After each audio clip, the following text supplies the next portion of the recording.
Well, there's been some concerning financial struggle in the bicycle manufacturing industry that's come apparent.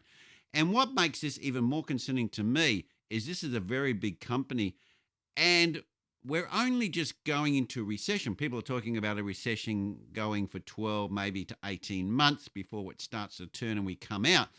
And if big bicycle companies are struggling now at the beginning of the recession, what is their chances of making it through the total recession and coming out the other end in a sort of fairly healthy state?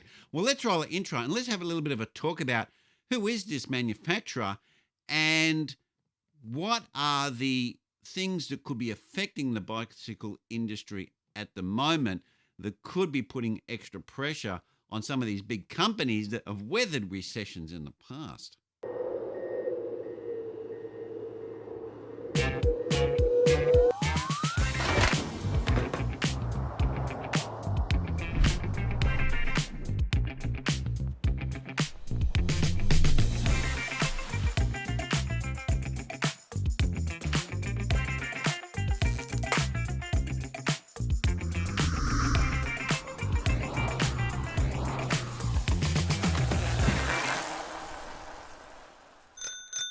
We're in a bit of a different dilemma than we have been in the past. Now, generally we have cycles, we have where we have boom times and then we have recessions.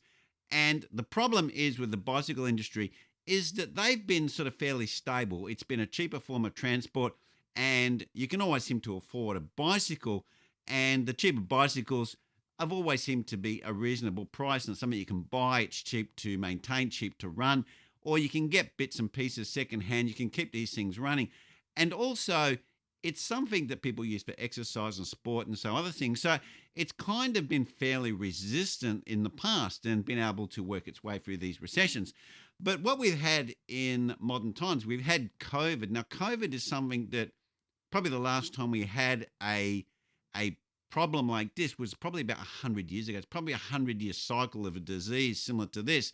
And it had an artificial impact on the whole industry. And I think the industry became a little bit too confident in the fact that they could sell anything, couldn't get supply, and they could price whatever they wanted to put on these products, and they would get it because people wanted them. They were so in demand because it was one of the only excuses you could use to get outside and exercise without having to wear a mask. You could run as well, but cycling is a little bit less impact. You can travel more distance for the same amount of energy. So cycling has a number of advantages. And I think that the bicycle industry or the manufacturers and the logistics all sort of came to take this as the new norm, not that this was a temporary norm. And I think this changed the way that they thought about how that they can market and manufacture bicycles. But of course, this is not the case. Now we've gone post-COVID and people are now going back to using cars in their normal way of life, and bicycle sales are dropping off. But we've also got other issues that are affecting bicycles, and that is electric bikes that are becoming extremely popular. Now, you might say that they're still bicycles, but they're kind of, people that buy electric bikes are a little bit different to a person who buys a sort of road sports bike. And we've also got scooters. We've got electric devices in scooters. So for these vehicles or ultra-light vehicles, we're getting a lot of competition in this market. So someone who may have thought of buying some kind of commuter bike or mountain bike or something that is going to use to just get around, maybe ride it on the weekend as well, then people are now also looking at scooters, because scooters, they don't have to sweat. They go about the same speed, and the range on them is actually pretty good. And here where I live in Perth, WA, scooters are incredibly popular. And I actually know a number of people who have shifted from bicycling to scootering. So that is another pressure that's on the bicycle industry currently. Now, with this severe downturn or sales in bikes, and we've still got the bike industry bringing out new bikes and the prices are going up. As I've stated in some of my previous videos, we have the new Bianchi, or Bianchi, as I say it.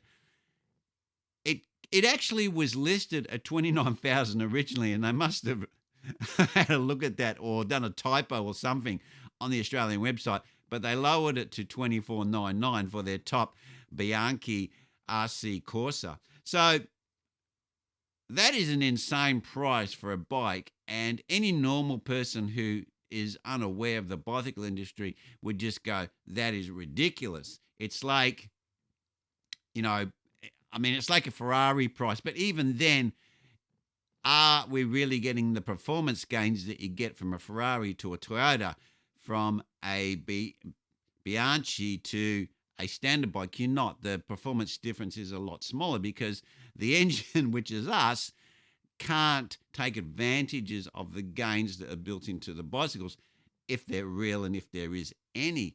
So I see that this could be something that is could continue and affect more manufacturers. Now, in this case, the manufacturer is Giant, and we may not get too excited about it because all they said in the media release about Giant was that they're deferring their payments a month. Now, you might go, hey, yeah, look, they're deferring the payments. What's the big deal? They're still going to pay them next month.